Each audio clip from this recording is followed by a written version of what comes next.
தமிழ்நாட்டில் திமுக மற்றும் அதிமுக இடையில்தான் போட்டி என்று திமுக எம்பி கனிமொழி தெரிவித்துள்ளார்.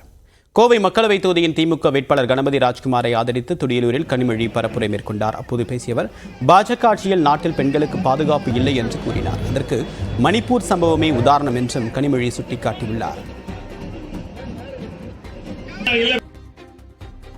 இந்த பிஜேபி நாடாளுமன்ற உறுப்பினர்கள்ல 44 நாடாளுமன்ற உறுப்பினர்கள் மேல பாலியல் குற்றச்சாட்டுகள் இருக்கு. எம்பிக்களாக இருக்கக்கூடியவர்கள் மேல 44 பேர் மேல பாலியல் குற்றச்சாட்டுகள் இருக்கு.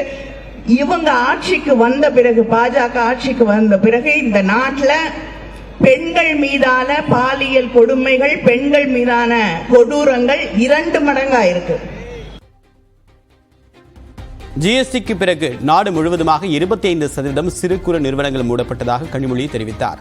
பாஜக கூட்டணியிலிருந்து விலகியதாக கூறும் எடப்பாடி பழனிசாமி பிரதமர் நரேந்திர மோடி பற்றி ஏன் விமர்சிப்பது இல்லை என்றும் கனிமொழி கேள்வி எழுப்பியுள்ளார்.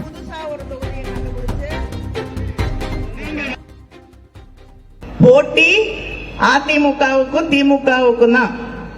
பிஜேபி பாவம், நானும் இருக்கேன்னு சொல்லிட்டு இருக்க வேண்டியதுதான். ஆனா